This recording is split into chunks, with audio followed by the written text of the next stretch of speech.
ज्ञान नाही विद्या नाही ती घेण्याची गोडी नाही. ज्ञान नाही विद्या नाही ती घेण्याची गोडी नाही. बुद्धी आहे पण चालत नाही. बुद्धी आहे पण चालत नाही. तयास मानव म्हणावे का? तयास मानव म्हणावे का? ओळखलं का मला? मी सावित्री ज्योतिराव फुले. अहो सातारा जिल्ह्यातला खंडाळा तालुका आहे की नाही, तिथं नायगाव गाव आहे. त्या गावामध्ये खंडोजी पाटील राहतात, त्यांचीच मिले. आता तर ओळखलं का? होय तर म्हणा, नाही तर म्हणा. होय म्हणजे तुम्हाला ओळख लागली बरं का. खूप लांबचा प्रवास करून मी इथवर आले बरं का. काहीतरी सांगायला, तुमच्यासाठी काहीतरी घेऊन आले. कुणी तर काल तिथं वाचत बसलं होतं. म्हणे सावित्रीने खूप दगडं खाल्ली, शेणाचे गोळे झेलले आणि मुलींना शिकवलं आणि सावित्रीबाई पहिल्या महिला शिक्षिका असं कोणी तर वाचत होतं. एकदा दोनदा तीनदा त्यांनी वाचलं बरं का. ते वाचताना ऐकल्यावर माझं मन भरून आलं. कोणीतरी वाचावं, पाठांतर करावं म्हणून मी एवढं सगळं केलं का? वाचण्यासारखी ही गोष्ट तरी आहे का? एकदा कोणीतरी सांगितलं तर ध्यानी मनी बसत नाही तुमच्या. आज माझी कथा मी स्वतः म्हणणार आहे. तुम्हाला जी माहिती आहे ती सावित्री आणि तुम्ही जी कधीही वाचली नाही ती सावित्री आज मी उभी करणार आहे. 9 वर्षाची होती मी. 9 वर्षाची झाली का आईनं माझ्या बासमोर तुम्हाला लावलं. पोरगी मोठी झाली लगीन कर, पोरगी मोठी झाली लगीन कर. अहो 9 वर्षाचं काय बाळ तुम्ही मला लगीन करायचं वय असतंय. पण तेव्हा 9 काय 8 काय 7 काय 1 काय 2 काय काही जण तर पाळण्यालाच बाशिंग लावत होते. तुमच्या भाषेत ऍडव्हान्स बुकिंग. हसण्याची गोष्ट नाही. त्या काळी मुलीला कळत सुद्धा नव्हतं लगीन म्हणजे काय. माझा अनुभव सांगते, एवढं मोठं बाशिंग बांधलं होतं मी. लग्नात गेल्यावर नवरदेव कोण तोही माहिती नव्हता. पलीकडे बघितलं तर कोणीतरी माणूस मोठं बाशिंग बांधून बसला होता. त्यावरनं कळालं त्यांच्याशीच माझं लगीन व्हायचंय. जरा वाकून बघितलं, काय दिसले नाहीत बाया. मी एवढीशी आणि ते एवढे मोठे. जरा धडपड करून बघायचा प्रयत्न केला तर पायात काठी अडकली आणि पायाला जरा वेदना झाली. मग ठाणे चिंचाळली मी. आई ग. तेवढ्यात माझ्या आईने मला फटका दिला. म्हणते असं कोणी ओरडतं का? सासरची माणसं काय म्हणतील? पण त्याने उठलं आणि म्हटलं काय बी झालं तर माणूसच आहे ती. तिला लागलं असेल आत न्या, बघा काय रक्त वगैरे आले का. त्यावरनं कळालं धनी चांगला आहे, माणूस कितला आहे. त्यांच्यासोबत संसार केला आणि हळूहळू कळालं हे फक्त माणूस नाही तर हे देव माणूस आहे. अखंड दिवस आला 1 जानेवारी 1848. मला अजून आठवतंय तो शनिवारचा दिवस. अहो पुण्यातल्या भिडेवाड्यात आम्ही पहिली शाळा सुरू केली. मला वाटतं पहिली शाळा म्हणजे लय मोठं कार्य. अहो एका कार्यक्रमासाठी जशी तुमच्यात माणसं जमतात ना तशी माणसं सुद्धा आमच्या शाळेला आली नाही. फक्त 4 पोरीवर राया म्हटलं आपण थांबायचं नाही. एक येऊदे आपण शिक्षण द्यायचं. मग काय शाळा सुरू झाली. मी पोरींना शिकवायला लागली का कोणीतरी येऊन त्या पोरींना घेऊन जायचं. त्या पोरींना दिवसभर शाळेतही बसू देत नव्हतं. सुरुवात झाली अशी कशी पण माझा ऊर दाटून येतो एका पोरीसाठी. आठवते का तुम्हाला ती पाहुली? एवढीशी असेल या लेकरात, नाही तर थोडीशी मोठी असं. वयाचा काय मला अंदाज नाही. एवढंसं लेकरू असं झोपलं बोलकं ठारायचं. शाळेत येत होतं आणि त्यांचं वडील विश्रामजी घोसे नाव ऐकलं असेल तुम्ही. ते सत्यशोधक समाजात त्यांनी अध्यक्षपद पण भूषवले. त्याच्यामध्ये होते बरं का ते. त्यांची पोरगी होती ती आणि त्यांनी शाळेत पाठवायचे.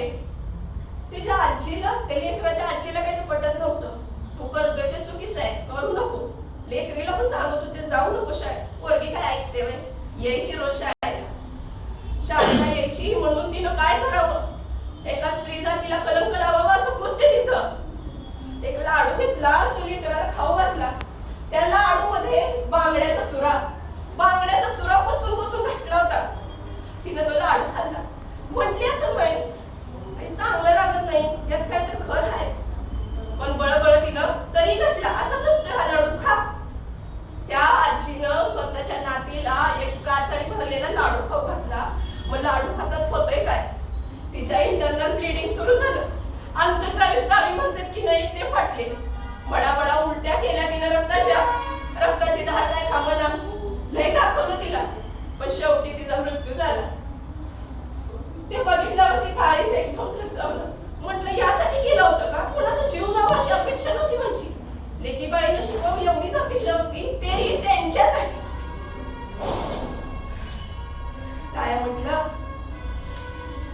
आज जर आपण इथं थांबलो तर तो जीव वाया जाईल.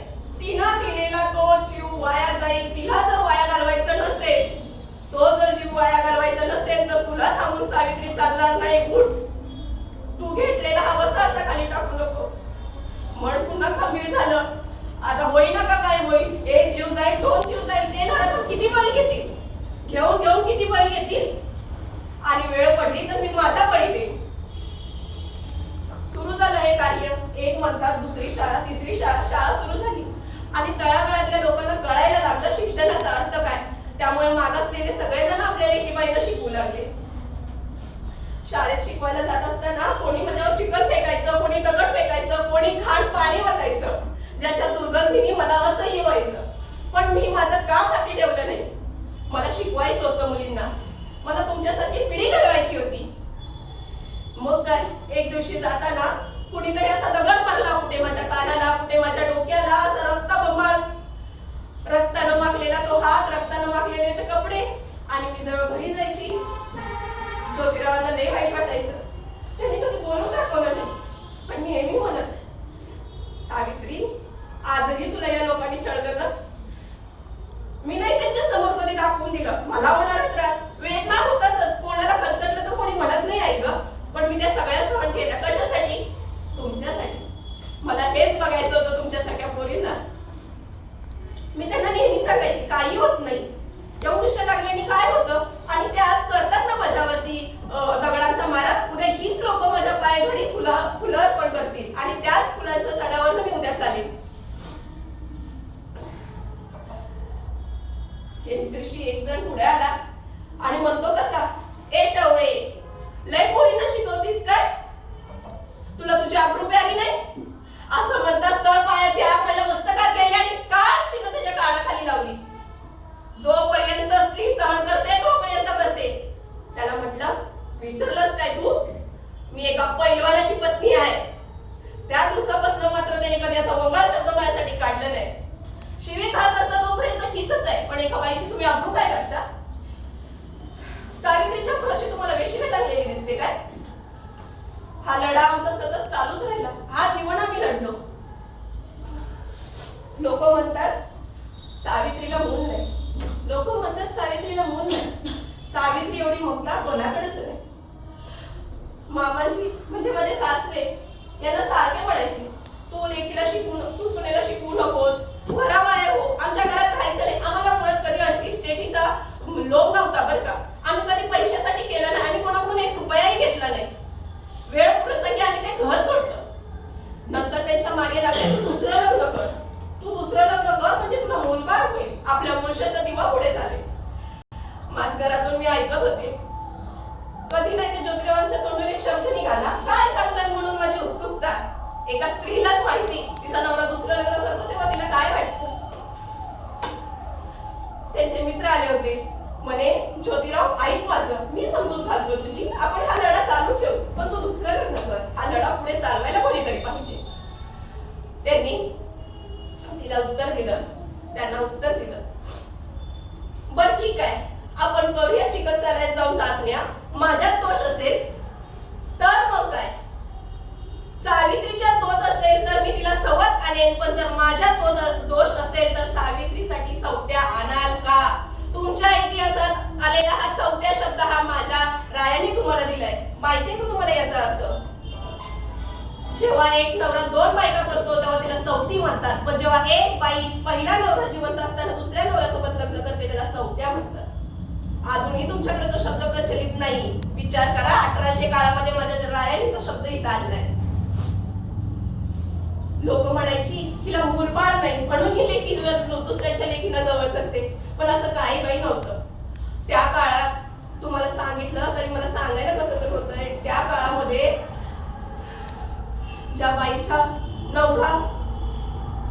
नवरा वारतो त्या बाईकडे बघण्याचा दृष्टिकोन बदलतो. ज्या बाईला बाप नाही, भाव नाही, नवरा नाही, तिची समाजात किंमत नाही. ती म्हणजे सगळ्यांच्या अधिकाराची. तिच्यावरती अत्याचार केला जायचा आणि त्या अत्याचाराला ती बळी पडली तर त्यातून निर्माण होणारा त्याचे मूल असेल त्याच्यासोबत तिला जीव द्यायला लागायचा. अशाच एक काशीबाई कोणीतरी आता नाव घेतलं. अशाच एक काशीबाई होत्या, ब्राह्मण होत्या. त्या ब्राह्मणीचा नवरा मेला तेव्हा ती गरोदर होती. तिनं काय करावं तिच्या पुढे सुचलं नाही. ती जीव देण्यासाठी चालली होती आणि ज्योतिरावांनी तिला बघितलं. राया पळत गेले आणि तिला म्हटले, का बरं असं करतेस? ती म्हटली, मी सुद्धा जगू शकत नाही, मी माझ्या लेकराला सुद्धा जगू शकत नाही. त्यांनी म्हटलं, काय करायचं यावर तोडगा? मी त्यांना सांगितलं, आपण तिला 9 महिने सांभाळायचं. तिचा होणारा मूल, मुलगी असो नाही मुलगा असो, त्याला आपण सांभाळू. त्यावरती ती बाई राजी झाली. तीच बाई, तिचं नाव मी घेणार नाही, पण हा तेच लेकरू यशवंता. तिचं म्हणणार नाही मी, माझ्या पोटचं नसलं म्हणून काय झालं, नाळ नसली म्हणून काय झालं, लहानाचं मोठं मी केलंय त्याला. आईच्या तिच्या पोटात असल्यापासून मी सांभाळलंय त्याला. यशवंत हा माझाच. आणि यशवंतासाठी सुद्धा मीच आई आहे बरं का. त्यावेळेस हे पाप थांबवण्यासाठी आम्ही काय केलं असं, तुम्ही जशा पाट्या लिहिता की इथं किती साऱ्या पाट्या आहेत, त्यावेळेस एक पाटी मी लिहिली माझ्या घराच्या बाहेर. ज्यांना कोणाला मूल नसेल, ज्यांना कोणाला मूल नको असेल, त्यांनी त्याला मारू नका.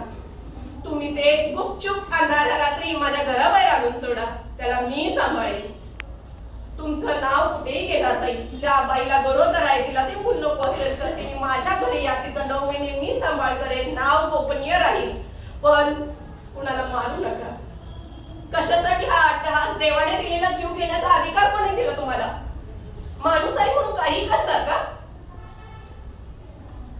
आपलं मूल कधीतरी एखादीला मूल नाही तिला देऊन बघा, ती किती जीव लावेल त्याला. जे सहज मिळतं ना त्याची किंमत नसते म्हणतात, तेच ते. अहो, पाटी लावल्यावर दुसऱ्या दिवशी 2 तानी मुलं कोणीतरी आणून दारात सोडली. 2 तानी मुलं नुकतीच जमलेली होती. ही अशी गोरी गोरी पान आणि खूप छान होती बरं का. त्या बाळांना मी खुराशी धरलं आणि त्यांचा सांभाळ केला. अशी कित्येक पोरं सांभाळलेत मी. मला नाव नाही कुणाचं आठवत. मला नाव आठवतं त्या बाहुलीचं जिने शिक्षणासाठी पहिला बळी दिला. मला नाव आठवतं अजून एकाचं, तो होता पांडुरंग. तुम्ही ऐकला असेल तो पांडुरंग गायकवाड. प्लेगची साथ आली की नाही 1897 ला काही, तेव्हा माझा यशवंत डॉक्टर झाला बरं का. आणि तो गेला साऊथ आफ्रिकेला. पुण्यात प्लेग आले म्हटल्यावर पुण्यातले सगळे समाजसेवक पुणे सोडून निघाले. श्रीमंत मोठी माणसं पुण्यात बाहेर निघायला लागले. आपला जीव मला. अहो, म्हणणं एक असतंय, करणं एक असतंय.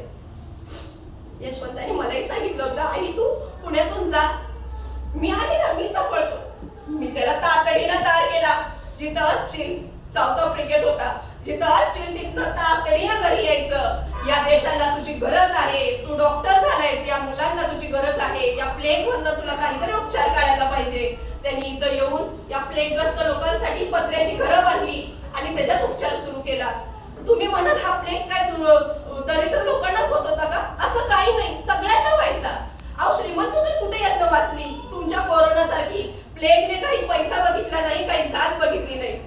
पण फरक एवढाच होता की त्या ब्राह्मणांच्या माणसाला इस्पितळा होती, पण माझ्या शूद्रांच्या माणसाला कोणी बघायला जात नव्हतं. तिच्या झोपडीत पडत त्या झोपडीतच ती मरत होती.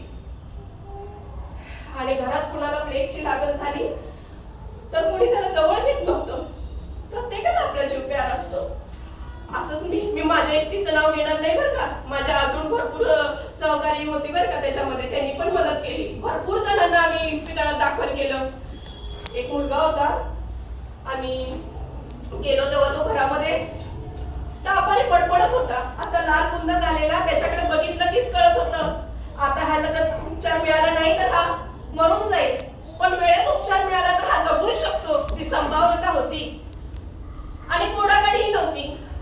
काय करावं कळेना. इस्पितळाला लाग होती. त्या मुलाला असं उराशी धरलं, कधी उराशी धरून कधी पाठीवर घेऊन. तुमची झाशीची राणी कशी लढली असेल ना, तसंच त्याला मी घेऊन 10 किलोमीटर पावलावरती इस्पितळात दाखल केलं. जाऊच तोपर्यंत त्याच्या श्वासाचा आणि माझ्या श्वासाचा भेद नव्हता, कळत नव्हतं कोण श्वास घेते आणि कोण सोडतंय. यामध्येच मला प्लेगची लागण झाली. मला वाईट नाही वाटत या गोष्टीचं की मला प्लेगची लागण झाली. मला वाईट यासाठी वाटतं की अजून कित्येकांची सेवा करायची बाकी होती. पांडुरंग मात्र वाचला. ते पोरग 10-12 वर्षाचं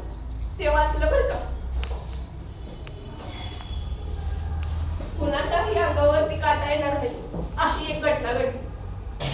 काळाने घात घालावा तसं माझ्यावर घात घातला आणि माझी राया ज्यांच्यासोबत शिक्षणाचा हा वसा मी ठरला होता ते राया मला सोडून गेले. मी तो दिवस कधीच विसरू शकत नाही. मी तो दिवस कधीच विसरू शकत नाही. त्यांचा मृतदेह हा माझ्या समोर होता आणि करोड लोकांची त्यावर चर्चा होती. यशवंता यांच्या खुळाचा नाही, यशवंता यांच्या खुळाचा नाही, ह्याला आगळी कोणी द्यायचं. जमाव वाढत चालला होता. तेव्हाची रीत होती, जर कोतवाल आले तर ते शरीर आम्हाला देत नाही. जो प्रेत आहे ते आम्हाला मिळत नाही. काय करावं कळेल. जिचा नवरा सर्वस्व आहे तो सोडून गेला. त्या काळात करायचं काय? बोलण्याचा अधिकार नाही, उमऱ्याच्या बाहेर पडायचा अधिकार नाही. त्या काळात स्त्रियाने करायचं काय? अशी धाडकन उभा राहिली आणि ठरवलं म्हणाशी, सावित्री स्वतःचा विवेक हरवायचा नाही. काय केलं आयुष्यभर आपण यासाठी? सर्वांना मला डोकवून सांगितलं, यशवंता तुमच्या कुळाचा नाही ना, यशवंता तुमच्या कुळाचा नाही, मी तरी आहे ना. ज्योतिरावाची ही सावित्री तरी आहे ना तुमच्या कुळाची. ते टिकवं का काय म्हणतात ते द्या माझ्या हाती. ते घेऊन स्मशानात जाणारी पहिली स्त्री सुद्धा सावित्रीच होती. स्वतःच्या नवऱ्याच्या चितेला अग्नी देणारी त्या इतिहासातली पहिली स्त्री सुद्धा सावित्रीच होती. काय वाचलं हो तुम्ही सावित्रीसाठी? दोन शब्द वाचता हुकमपट्टी करता. सावित्री वाचायची गोष्ट नाही, ती अनुभवायची गोष्ट आहे. एकदा विचार करा तिच्या जागी स्वतःला ठेवून. आपल्या हातनं एखादी गोष्ट, आपल्या जीवलग गोष्ट हातातून सुटत नाही. तिने तर सर्वस्व सोडलं. लग्न झालं तेव्हा कमी नव्हती कशाची, चांगल्या घराण्यात होती मी, पैशाची सुद्धा कमी नव्हती. तरीही आयुष्यभर आम्ही दलितांसाठी खचलो. का खचलो? तुमच्यासारखा समाज बघायला खचलो. पुढं 1905 मध्ये पण प्लेगच्या साथीत माझं पोरगं गेलं. यशवंता ज्याला मी माझं मूल म्हणते तेच, तो सुद्धा प्लेगच्या साथीत गेला. काय केलं आमचं? नवरा गेला, मी गेली, माझं मूल गेलं. एवढं सगळं गमावून तुम्ही आज विचार करता सावित्रीने काय केलं? जाता जाता एवढंच सांगेन, नवऱ्याने माझ्या लिहून ठेवलं होतं, त्याला मी माझ्या ओळीतनं, माझ्या भाषणातनं, माझ्या लिखाणातनं सर्वांपर्यंत नेलं. ते म्हणतात काय, विद्येविना मती गेली, विद्येविना मती गेली, मती विना नीती गेली, नीती विना गती गेली, गती विना वित्त गेले आणि विद्याविना माझा शूद्र खचले. हो माझे शूद्र खचले. एवढे सर्व अनर्थ एका अविद्येने केले. कशाला हवी ही अविद्या? या अविद्येला जर दूर करायचं असेल तर विद्येचं शस्त्र तुमच्या हातात असलंच पाहिजे. फक्त परीक्षेपुरता अभ्यास न करता त्यातून काय मिळतं ते बघा. समाज प्रबोधन करा आणि तुम्ही सर्व नारी शक्तीने जर ठरवलं तर तुम्ही माता होऊ शकता. तशाच कधीतरी तुम्ही दुर्गा सुद्धा होऊ शकता. मी एवढंच म्हणून तुमच्या सर्वांचा निरोप घेते. खूप लांबून आले ना, परत जायचंय.